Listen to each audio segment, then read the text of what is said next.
नज़रिया। माँ, मैं सुधा से ही शादी करूँगा। बस ये मेरा अंतिम फैसला है। जीवन मेरा है तो जीवन साथी भी मेरी पसंद की होनी चाहिए। माँ, प्लीज़ मान जाओ। सुषमा जी ने एक बार फिर से मोहन की ओर गुस्से से देखा। आखिर मोहन रुआसा होकर अपने कमरे में चला गया। पिछले एक हफ्ते से रोज यही हो रहा था। जब से मोहन के लिए एक लड़की का रिश्ता आया था, जो कि सुषमा जी की एक खास सहेली की बेटी का था। लड़की मोहन को छोड़ बाकी सभी सदस्यों को पसंद थी। माँ, पिताजी, बड़े भैया, भाभी सभी उससे शादी करने पर जोर दे रहे थे, मगर मोहन मानने को तैयार नहीं था, क्योंकि वह अपने कॉलेज में साथ पढ़ने वाली सुधा से शादी करना चाहता था। दोनों अच्छे दोस्त थे और सुधा को मोहन के परिवार में सभी ने देखा भी हुआ था। बेहद अच्छी सुलझे ख्यालों वाली लड़की थी, मगर वह एक बंगाली परिवार से थी। बस यही मामला अटक गया था। मोहन एक पंजाबी फैमिली से था और माँ पिताजी की यही ख्वाहिश थी, अपनी बिरादरी में ही मोहन की शादी हो, उसके बड़े भाई की हुई है। मगर मोहन सुधा के अलावा किसी और के साथ शादी करने को तैयार नहीं था। आखिर परिवार को मोहन की जिद के आगे झुकना पड़ा और एक सादगी भरे छोटे से समारोह को कर मोहन और सुधा की शादी हो गई। सुधा परिवार में आ तो गई थी, मगर सुषमा जी उसे किसी न किसी तरह कम ही आंकती। बड़े भैया भाभी तो उसे जैसे अपने घर का सदस्य समझते ही नहीं थे। इस तरह के व्यवहार से दुखी मोहन ने सुधा को लेकर अलग होने की लगभग सभी तैयारियां कर ली, मगर सुधा ने साफ मना कर दिया। Mohan, be positive. देखो मोहन, मैं अपने मम्मी पापा को एक बार छोड़कर आई हूँ। अब यही मेरा घर परिवार है। यही मेरे मम्मी पापा, भैया भाभी।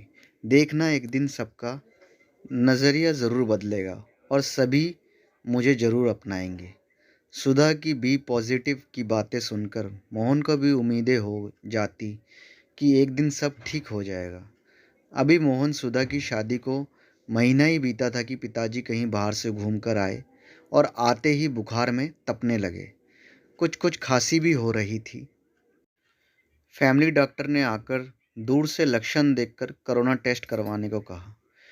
पिताजी का कोरोना टेस्ट हुआ और रिपोर्ट पॉजिटिव आई।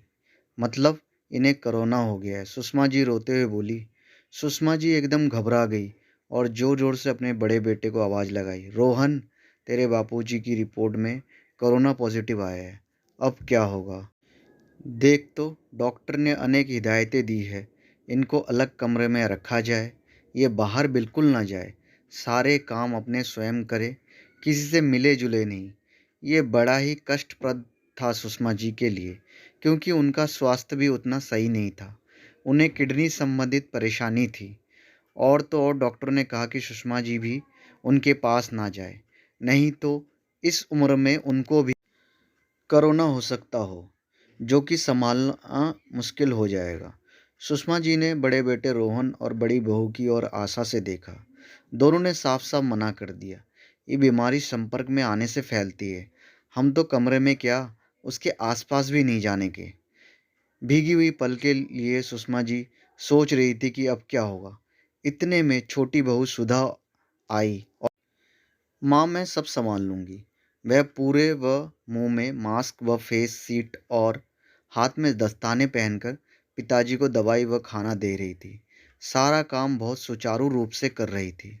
मोहन बाहर से ज़रूरी सामान और दवाई लाने का काम देख रहा था। ये सब सुषमा जी की कल्पना से परे था।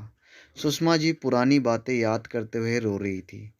कहाँ वो एक बंगाली लड़की, अलग जाति, अलग परिवार, कभी मांसाहारी कहकर उसका तिरस्कार कर रही थी, और कहा आज जैसे ही कोरोना रिपोर्ट आई, घर के सभी लोगों को सांप सूंघ गया।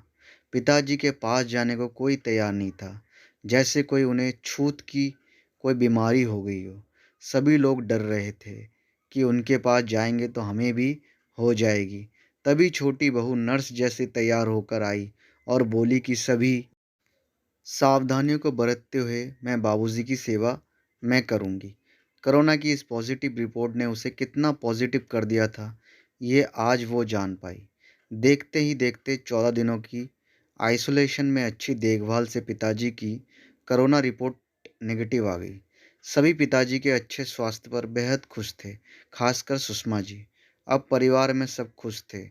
वो क्या कहते हैं? Positive, be positive.